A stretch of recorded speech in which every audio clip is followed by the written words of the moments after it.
Desde o começo da história, tudo indicava que os Piratas do Ruivo acabariam enfrentando os Piratas do Barba Negra na saga final. Só que olhando para os acontecimentos recentes, parece que estamos caminhando justamente para o contrário. Durante anos, muita gente brincou dizendo que Shanks queria descobrir onde Teach estava apenas para continuar fugindo dele. Afinal, é realmente estranho que Shanks tenha passado mais de 2 anos procurando pelo Barba Negra sem conseguir encontrá-lo. Mas eu não acho que isso seja um furo de roteiro. Na verdade, acredito que existe uma razão muito maior para Shanks acompanhar os movimentos de Teach. Ele precisa que o Barba Negra continue vivo. E agora eu vou explicar o motivo. Tudo começa com uma das reuniões mais importantes da história. O encontro entre Shanks e Barba Branca. Na época, aquela conversa parecia importante, mas nós ainda não tínhamos informações suficientes para entender seu verdadeiro significado. Um exemplo disso é quando Barba Branca fala sobre o passado de Shanks. Durante anos, pensamos que ele estivesse se referindo a Roger, mas hoje sabemos que essa conversa pode estar relacionada a Figarland Garling, o pai de Shanks. Isso mostra que Oda provavelmente já tinha várias peças dessa história planejadas há muito tempo. Afinal, Shanks e Teach são dois dos personagens mais importantes da trama depois dos próprios Chapéus de Palha. E existe algo muito estranho naquela conversa. Por que Shanks foi até Barba Branca justamente para pedir que ele impedisse Ace de perseguir Teach? Shanks e Ace praticamente não tinham relação. Eles haviam se encontrado apenas uma vez, antes mesmo de Ace entrar para os piratas do Barba Branca. Então por que Shanks se envolveria nos assuntos de outra tripulação? E existe uma pergunta ainda mais importante. Por que Shanks tinha tanta certeza de que Ace perderia para Teach? Sim, Shanks sabia que o Barba Negra era perigoso, mas Ace também era extremamente poderoso. E se Shanks realmente acreditava que Ace não tinha nenhuma chance, por que simplesmente não foi atrás de Teach pessoalmente? Se Ace conseguiu encontrar Teach em poucos dias, os Piratas do Ruivo também poderiam ter feito isso. E esse detalhe fica ainda mais estranho quando percebemos que praticamente todo mundo conseguiu encontrar Teach em algum momento. Akainu conseguiu localizá-lo quando os Piratas do Barba Negra capturaram Bonnie. Marco também conseguiu encontrá-lo. Luffy acabou cruzando com Teach por acaso mais de uma vez. Garp chegou até Atinosu, uma ilha diretamente ligada ao território de Barba Negra. Ou seja, várias pessoas conseguiram encontrar Teach, menos Shanks. Justamente o homem que afirma estar acompanhando seus movimentos há anos. E sabemos que Teach é extremamente importante para Shanks. Foi justamente por causa dele que Shanks chegou a confrontar Barba Branca. Foi Teach quem deixou a famosa cicatriz no rosto de Shanks. Então, seguindo uma lógica simples, seria esperado que o Barba Negra fosse um dos maiores inimigos do Ruivo e que Shanks aproveitasse qualquer oportunidade para enfrentá-lo. Mas não foi isso que aconteceu. Em Marineford, os dois ficaram frente a frente. Shanks apontou suas armas para Teach. Teach poderia ter iniciado uma batalha, mas simplesmente disse que ainda não era o momento.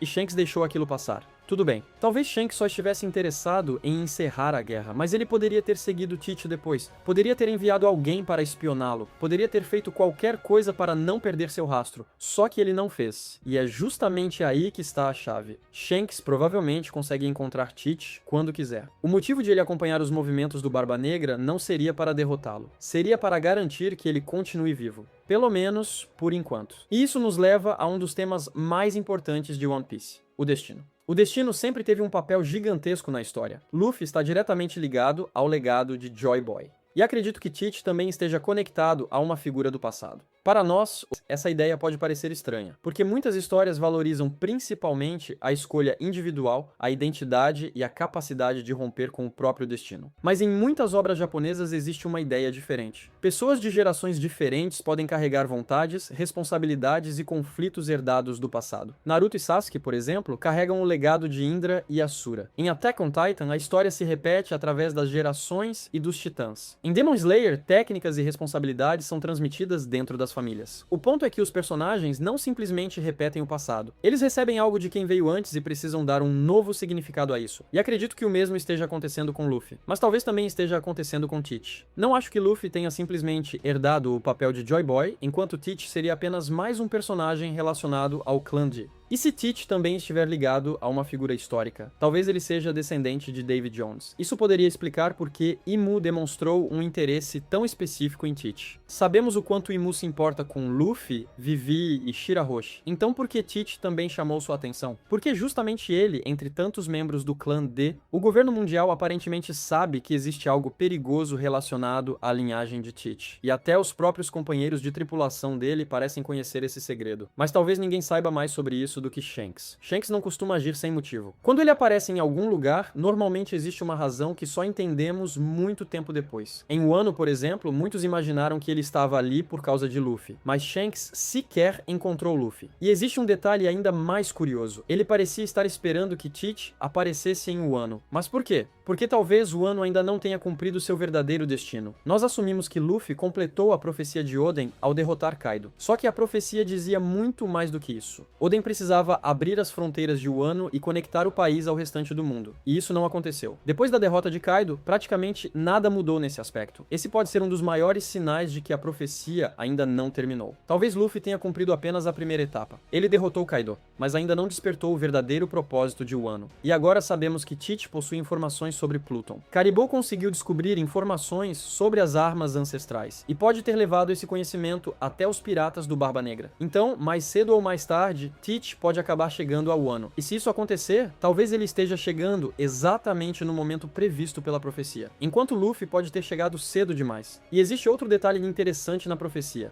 o amanhecer e as 9 sombras. Durante muito tempo, assumimos que as 9 sombras representavam apenas os samurais. Mas e se existir outro significado? Teach possui 10 capitães, só que Lafitte está atualmente longe de Hachinozu, enquanto os outros membros estão reunidos por lá. Isso deixaria exatamente 9 sombras. E quem poderia conduzi-las?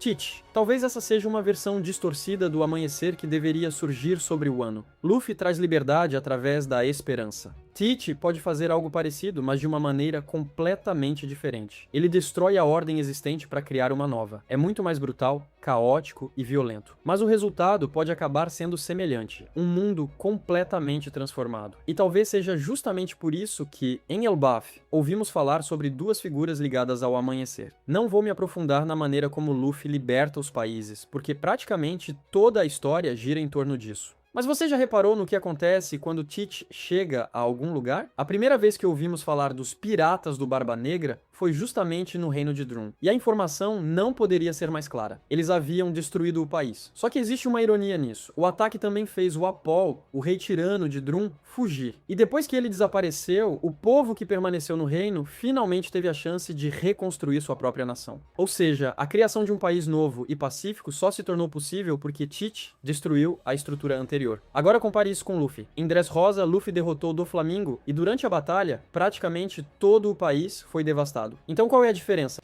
Luffy se importa com as pessoas. Ele ajuda alguém simplesmente porque recebeu comida, criou um vínculo ou testemunhou uma injustiça. Teach não funciona assim. Ele destrói sistemas inteiros porque eles estão no caminho dos seus objetivos. Mas existe uma curiosidade. O resultado pode acabar sendo o mesmo: liberdade. E podemos ver isso novamente em Hachinosu. Teach derrotou o antigo governante e assumiu o controle da ilha. Só que os piratas que vivem ali parecem extremamente satisfeitos com o novo cenário. Ele transformou Hachinosu novamente em um símbolo da era dos grandes piratas. E isso também ajuda a explicar sua ligação com Rox. Teach não está simplesmente imitando Rox. Ele está herdando uma vontade. Da mesma maneira que Luffy herdou a vontade de Joy Boy sem sequer ter conhecido o homem que viveu séculos antes dele. E existe outro detalhe bem interessante. As Akuma no Mi de Luffy e Teach são completamente diferentes, mas ambas parecem estar relacionadas à transformação do mundo e à ideia de liberdade. Vegapunk explicou que as Akuma no Mi representam possibilidades que alguém, em algum momento, desejou que existissem. Então talvez duas pessoas tenham desejado exatamente a mesma coisa: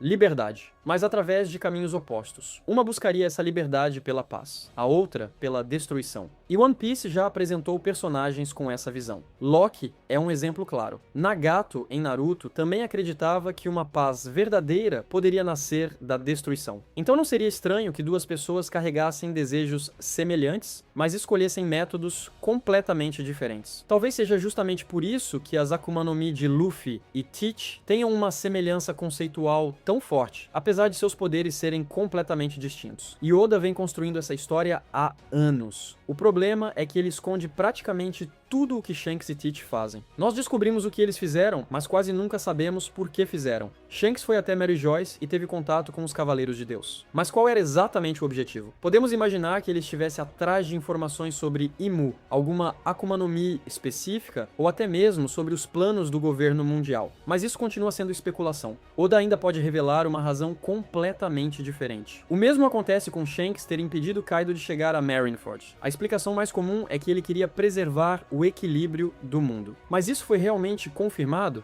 E se Shanks estivesse fazendo aquilo por causa de Teach? Nós ainda não sabemos exatamente o que a profecia exige, e com Teach acontece a mesma coisa. Sabemos que ele esperou durante décadas pela Yami Yami no Mi. Depois, roubou a Gura Gura no Mi de Barba Branca. Durante muito tempo, pensamos que seu objetivo era simplesmente possuir duas das Akuma no Mi mais poderosas de suas respectivas categorias. Mas agora sabemos que a Yami Yami no Mi tinha uma importância muito maior para Teach. Então por que ele também precisava da Gura Gura no Mi? Será que era apenas para aumentar seu poder? Ou será que essas duas Akuma no Mi possuem alguma função específica dentro do plano dele? Mais uma vez, podemos apenas teorizar. A verdade é que ainda não sabemos. O que sabemos é que Shanks e Teach possuem informações que nós desconhecemos. Eles têm planos e estão dispostos a esperar anos para executá-los. Por isso, o fato de Shanks continuar permitindo que Teach avance é extremamente suspeito. Talvez Shanks queira que Teach alcance seu objetivo, ou pelo menos chegue perto o suficiente, porque talvez a profecia precise que isso aconteça. E se Teach for justamente a única pessoa capaz de derrotar Imu, talvez o mundo precise de um amanhecer destrutivo. Luffy e Teach já estão claramente ligados às grandes vontades do passado. De um lado,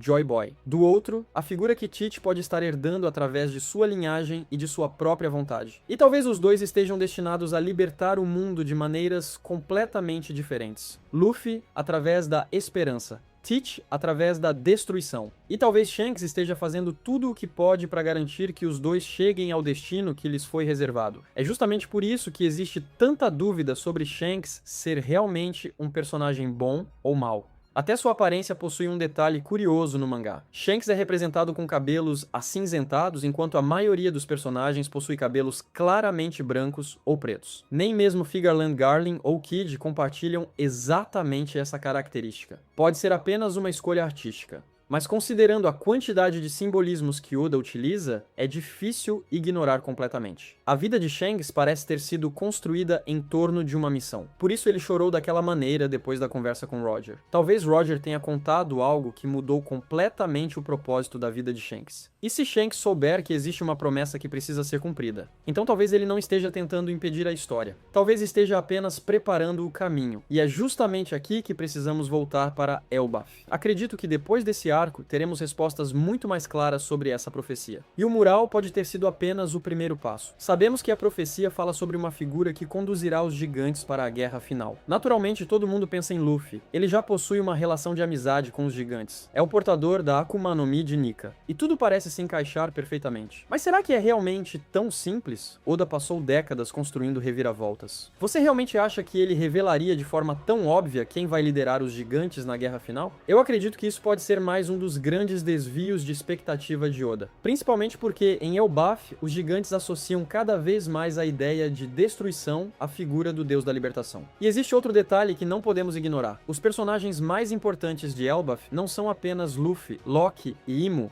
Rox também está no centro dessa história. O flashback de Rox é um dos maiores já apresentados em One Piece e está diretamente ligado aos acontecimentos atuais. E uma das decisões mais importantes daquele período foi justamente a escolha de Harold de não seguir Rox. Nós vimos como essa decisão acabou afetando tragicamente a vida deles. Agora imagine se aquele momento tivesse alterado completamente o curso da história. Porque hoje existe Loki, um personagem que admirava Rox profundamente. Loki chegou a acreditar que havia nascido na geração errada justamente porque queria viver em uma época em que pudesse estar ao lado de alguém como Rox. E sabemos que Loki está longe de ser um herói perfeito. Então seria realmente tão absurdo imaginar Loki se aliando a Teach? E se ele descobrir que o Barba Negra é filho do homem que ele admirava? Talvez Teach seja um vilão para nós, mas Loki pode enxergá-lo de uma maneira completamente diferente. Loki estava disposto a enfrentar o próprio governo mundial para vingar seu pai. Ele queria derrotar e matar Imu. E agora, em Elbaf, ele finalmente descobriu quem estava por trás de tudo. 13 anos atrás, ele já tinha um alvo, e Teach possui exatamente o mesmo inimigo: o governo mundial, Imu. E não apenas por seus próprios objetivos, também por vingança. Os pais de Loki e Teach tiveram destinos trágicos ligados às ações de Imu. Os dois carregam uma herança de dor. Os dois possuem um inimigo em comum, e principalmente os dois podem precisar um do outro. Por isso, a ligação entre Loki e Teach pode ser muito mais importante do que parece. E existe ainda a possibilidade de essa aliança estar relacionada à libertação dos gigantes ancestrais e à busca por Pluton. Mas essa parte merece uma teoria própria. Porque se Loki realmente se juntar ao Barba Negra, podemos estar diante de uma das alianças mais perigosas de toda a saga final. E talvez seja exatamente isso que Oda vem preparando desde o começo.